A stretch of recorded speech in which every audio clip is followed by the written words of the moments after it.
किसी एक रिलीजन के पीछे लगने की बजाय देश के अंदर इस तरह का अगर कोई कानून बनाना था तो एक कॉमन कानून ऐसा बनाना था जो स्वेच्छा से कोई भी लागू करे। अब आपको चिंता हो गई वक्फ बोर्ड की, वक्फ प्रॉपर्टी की, वक्फ बोर्ड के मेंबरों की, आपको चिंता मंदिरों की नहीं है। मंदिर रजिस्टर्ड है क्या देश के सारे? फुटपाथ पे मंदिर बने हुए देश के अंदर। आप एक के ऊपर ब्लेम नहीं कर सकते। इस देश को, ये संविधान के हिसाब से चलने वाला देश है, ये मानवता का देश है। ठीक है, यहाँ के लोगों को फ्रीडम है रिलीजन मानने की, मगर सभी रिलीजन को हिसाब भी देना होगा देश की जनता को, 142 करोड़ लोगों को, कि हम जो कुछ कर रहे हैं मानवता के लिए कर रहे हैं, सबकी भलाई के लिए कर रहे हैं। हम आप लोगों के बीच में दरार पैदा करने का कोई काम नहीं कर रहे।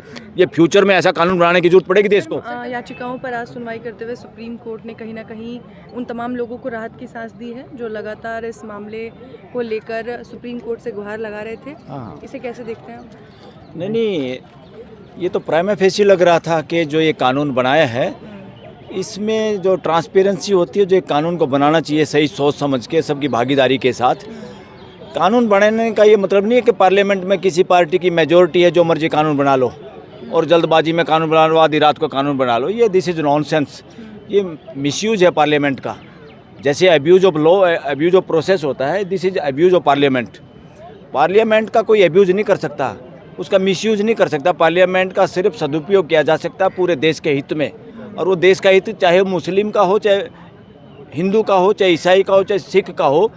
इनके बारे में भी कानून बनाने के वक्त पूरे 142 करोड़ लोगों को ध्यान में रखना जरूरी है, क्योंकि हर कानून, हर फैसला, हर पॉलिसी के बाद फ्रेटर्निटी बढ़नी चाहिए देश के अंदर, भाईचारा बढ़ना चाहिए। किसी के अंदर भी किसी को ये ना लगे कि मेरे साथ नाइंसाफ़ी हुई है। कोर्टों में अब देखिए, ये जो ही पास किया कानून, उससे पहले ही उतावले थे लोग कोर्ट में आने के लिए। तुरंत कितने लोग कोर्ट में आए हैं। इसका मतलब क्या है? इसका मतलब पार्लियामेंट ने बदमाशी की है, सिंपल। और पार्लियामेंट कुछ भी करे, सरकार कुछ भी करे, पॉलिसी कुछ भी बने, आफ्टर ऑल देश की हाई कोर्ट और सुप्रीम कोर्ट, जिनको कॉन्स्टिट्यूशनल कोर्ट कहा जाता है, इनकी जिम्मेदारी है पूरी तरह देखने की कि ये जो काम कर रहे हैं ये संविधान के मूल भावनाओं के हिसाब से काम कर रहे हैं कि नहीं कर रहे हैं, ये न्याय के हिसाब से काम कर रहे हैं कि नहीं कर रहे हैं। इस कानून के साथ अगर मान लो वक्फ प्रॉपर्टी पे कोई काम करना था, वक्फ पे कोई काम करना था, पहले तो अगर या तो जैसे स्पेशल मैरिज एक्ट बना था एक देश के अंदर, स्पेशल मैरिज एक्ट में जो खुद को शामिल करना चाहे करे, छूट है पूरे देश के लोगों की। कोई भी आदमी चाहे वो किसी भी रिलीजन का हो, स्पेशल मैरिज एक्ट के तहत लड़का लड़की जो शादी के काबिल हैं वो शादी कर सकते हैं, कोई बैन नहीं। और अपने रीति रिवाज से भी जो करना चाहता वो भी कोई बैन नहीं। इसलिए स्वेच्छा से लोगों ने कोई विरोध नहीं किया उस कानून का। जो पढ़े लिखे तबका या कोई ऐसा है, एक रिलीजन दूसरे के रिलीजन में आपस में कोई टांग अड़ा रहा है, कई बार घर वाले नहीं बच्चों की बात मानते तो शादी करना चाहें, वो एक मौका दे दिया। इसी तरह से सबसे पहले किसी एक रिलीजन के पीछे लगने की बजाय देश के अंदर इस तरह का अगर कोई कानून बनाना था तो एक कॉमन कानून ऐसा बनाना था जो स्वेच्छा से कोई भी लागू करे। अब आपको चिंता हो गई वक्फ बोर्ड की, वक्फ प्रॉपर्टी की, वक्फ बोर्ड के मेंबरों की, आपको चिंता मंदिरों की नहीं है। मंदिर रजिस्टर्ड है क्या देश के सारे? फुटपाथ पे मंदिर बने हुए देश के अंदर। आप एक के ऊपर ब्लेम नहीं कर सकते। इस देश को, ये संविधान के हिसाब से चलने वाला देश है, ये मानवता का देश है। ठीक है, यहाँ के लोगों को फ्रीडम है रिलीजन मानने की, मगर सभी रिलीजन को हिसाब भी देना होगा देश की जनता को, 142 करोड़ लोगों को, कि हम जो कुछ कर रहे हैं मानवता के लिए कर रहे हैं, सबकी भलाई के लिए कर रहे हैं। हम आप लोगों के बीच में दरार पैदा करने का कोई काम नहीं कर रहे। ये फ्यूचर में ऐसा कानून बनाने की जरूरत पड़ेगी देश को। सर, कल फिर इस पर सुनवाई होने वाली है। क्या आपको लगता है कि केंद्र जो मुद्दे आज सुप्रीम कोर्ट ने उठाए हैं, जिस आधार पर उन्होंने कहा है कि ये कानूनी और संवैधानिक तौर पे नहीं टिकता है, तो उस पर क्या केंद्र सरकार अपने लिए जिरह रख पेश कर पाएगी सुप्रीम कोर्ट में? देखो, प्राइमा फेसी तो जो ये एक्ट बना है, इसमें जो ऑब्जेक्शन किए हैं, जो लोगों ने पटिशन फाइल किए हैं, उससे तो मुझे नहीं लगता इतना समय लगना चाहिए किसी कॉन्स्टिट्यूशनल कोर्ट को। आज ही इंटरिम ऑर्डर दे देना चाहिए था। तो सर क्या, मैं एज एन एडवोकेट ही बात कर रहा हूँ। मैं ही सोचता हूँ अगर बाई चांस मैं जज होता तो इतने दिन से ये मामला चल रहा है, हम सब लोग अखबारों में पढ़ रहे हैं, और जो पटिशन आते हैं इतने दिन के तजुर्बे में इमीडिएट पता चल जाता है कि कहाँ गड़बड़ है, कौन कौन से ऐसे पॉइंट है। मगर फिर भी चलो कोई बात नहीं, सुप्रीम कोर्ट ने कहा कल सुनेंगे दोबारा 2 बजे, तो इंटरिम ऑर्डर कोई देना चाहें वो स्टे के और ज़्यादा बड़े लेवल पे कि इन प्रॉपर्टियों पे अभी से कोई ऐसा काम ना करे, जल्दबाजी में जो काम नहीं करे, जल्दबाजी में कानून पास करना, जल्दबाजी में भाग के शादी करना, उसी तरह से ये काम, ये जल्दबाजी सारी नुकसानदायी है। लेकिन सर, सुप्रीम कोर्ट ने मेजर क्या बात है कहीं, आज क्या बात थी? सुप्रीम कोर्ट ने मेजर एक तो 2-3 तो वो बातें कही हैं कि भाई इन बातों को अभी ना किया जाए, कोई भी इसके प्रॉपर्टी, तो कोर्ट ने जो भी चीज़ें घोषित की हुई पहले से, वक़्फ़ प्रॉपर्टी अगर कोर्ट ने घोषित की हुई है किसी की, उस पर कोई तुम अपना ये चाकू मत चलाओ, अपनी तलवार मत चलाना इस कानून की। और दूसरा, जो जांच कर रहे हैं कलेक्टर, सरकारी कर्मचारी, सरकारी ऑफिसर, अधिकारी, वो जांच कर रहा है, जब तक वो जांच जूंच का कुछ नहीं कहे कि उसकी जांच में वो कोई चेंज ना करे, अभी तक कुछ इन बातों पे चेंज ना करे, अभी वो बातें वहीं पर रहेंगी, वो अपनी जांच बेशक जारी रखें, अभी फैसला नहीं ले इस बात पे। और ये सबसे बड़ा धोखा इस देश में कि कलेक्टर या डीसी किसी काम को करते हैं। कलेक्टर और डीसी प्यादा था अंग्रेजी हुकूमत का, गवर्नर जनरल के प्यादे, जैसे मदारी का बंदर होता ना, उनके जरिए इस देश में हुकूमत करते थे। वो ब्रिटिश राज था, वो एक तरह से शासन था देश में। अब ये डेमोक्रेटिक कंट्री है, डेमोक्रेटिक कंट्री में कोई राजा नहीं होता, कोई रूल नहीं होता, सिस्टम होता है, व्यवस्था होती है, मानवीय व्यवस्था, और उसके सेंटर में लोग होते हैं। वहाँ कोई राजा, रानी, गवर्नर जनरल, सीएम, पीएम नहीं होता, पार्लियामेंट भी नहीं होती, सबसे केंद्र में देश के लोग होते हैं। और उस देश के लोगों के लिए जो कानून बनाया जाता है या जो कानून बनना चाहिए, वो एक बात को ध्यान में रखने के बाद बनाया जाता है, वो है फ्रेटर्निटी, भाईचारा, समाज का इकट्ठा रहना, वो ज़्यादा ज़रूरी है। इसलिए और कुछ प्रश्न भी उन्होंने पैदा किए हैं कि इनका आंसर भी मुझे कल देना, हमारे को देना, तीनों जजों को। और कल 2 बजे मुझे आई होप कि इंटरिम ऑर्डर भी अच्छा ऑर्डर होगा, क्योंकि आज कोर्ट भी खचाखच भर रही थी और मुश्किल से दरवाजे भी। कल उम्मीद है स्टे मिल पाएगा आप लोगों को? मुझे उम्मीद है अगर ओपन दिमाग से कोई भी जज सुने तो इतना मुश्किल काम नहीं है ये। दोनों पार्टियां सामने होती है और मुझे पता है अगर मैं जज की कुर्सी पर बैठा हूँ, कोई और बैठा है, वहाँ तो 3 आदमी बैठे हैं, उनको सिर्फ पता रहता है दोनों पक्षों की सुन के कि क्या सही है क्या गलत है। ये इतना मुश्किल काम नहीं है जितना मुश्किल काम दिखाई देता है। कई बार वो मुश्किल होता नहीं, वो मुश्किल बनाया जाता है, ये कहना पड़ेगा हमारे को। न्याय करना इतना मुश्किल काम नहीं है, सबसे आसान है न्याय करना। बेईमाना करना मुश्किल काम है, बेईमाने के लिए बहाने बनाने पड़ते हैं, उसमें जो लॉजिक और रीजनिंग आप देंगे वो उसमें गड़बड़ होती है, वो लोगों को हजम नहीं होती। जब न्याय करते हैं तो दोनों पक्ष खुश होते हैं। घर में भी जब हम न्याय करते हैं ना, सारा परिवार ही खुश हो जाता है, सारे मिल जाते हैं। मुक्त कराने के लिए कानून लाया गया है जो कब्जा हुआ है वक्फ बोर्ड के नाम पर। देखिए, वक्फ बोर्ड पे कब्जा, वक्फ की कौन सी ज़मीन है, बाई यूजर है, 5 साल तक मुसलमान होना ज़रूरी है, ये नॉनसेंस बातें हैं। अरे इस देश का कोई भी आदमी, मैं हिंदू हूँ, मैं देना चाहता हूँ, बताओ। अगर आज मेरी मर्जी है और मुझे लगता है इन मेरे भाई मुसलमानों के पास ये चाहते हैं कोई मस्जिद और इनके पास ज़मीन नहीं है और मेरे पास ज़मीन है, मैं आधा एकड़ या 200 गज 400 गज देना चाहता हूँ, तो कौन है मुझे रोकने वाला?